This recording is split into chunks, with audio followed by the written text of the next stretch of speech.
நீ குன்னக்குடிக்கு அன்னக்காவடி எடுத்தாலும் தலையிலான் என்று தண்ணியை குடித்தாலும் பெருமக்களே முருகா வீரவேல் வெற்றிவேல் என்று நீ முழக்கமிட்டால் முதலில் எங்கள் மூதாதை முருகன் முகமரும் பிறகு அவன் பேரன் இந்த சீமானின் முகம்தான் என் மக்களுக்கு நினைவில் வரும். அதைத்தான் எங்க அப்பா மணியரசன் அவர் கேட்கிற, நீ அங்கே முருகன் மாநாடு போடுவாய், முருகனுக்கு முன்பு அவன் தாய்மொழி தமிழே வழிபடுவாயா? அந்த கேள்வி எழுப்புமா?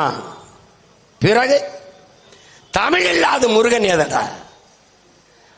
தமிழ் இல்லாத இடத்தில் முருகன் எங்கடா இருப்பான்? எப்படா இருப்பான்? எப்படி இருப்பான்? சும்மா அவனுக்கு வாக்கு அந்த இடத்துல இதை போட்டு பார்ப்போமா? இது எல்லா இடத்தையும் கை வச்சான், முருகனை கை வைப்பான். நீ கஷ்டப்பட்டு மாநாடு போட்டு என்னை வளர்க்கிறாய், என்னை வளர்க்கிறாய். ஒரு நாட்டின் மதிப்புமிக்க ஒரு அமைச்சர் பெருமகன், உள்துறை அமைச்சராக இருக்கிற ஒரு பெருந்தகை ஐயா அமித்ஷா அவர்கள் மதுரையில் வந்து தன் கட்சி தோழர்களிடத்தில் பேசுகிறார்.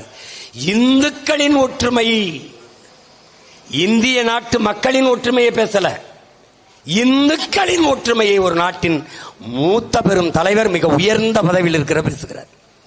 நாட்டையும் நாட்டு மக்களையும் துண்டாடுகிற முயற்சியில் ஈடுபடுபவர்கள் யார் என்பதை அறிவார்ந்த தமிழ் சமூக மக்கள் சிந்திக்கணும்.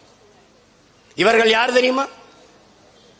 இந்துக்கள் ஒற்றுமை, பாரத மாதாக்கு ஜெய், இந்த ஜெய் ஸ்ரீராம் இதெல்லாம் பேசுகிற பெருமக்கள் யார் தெரியுமா? என் உடன் பிறந்தவனே யார்?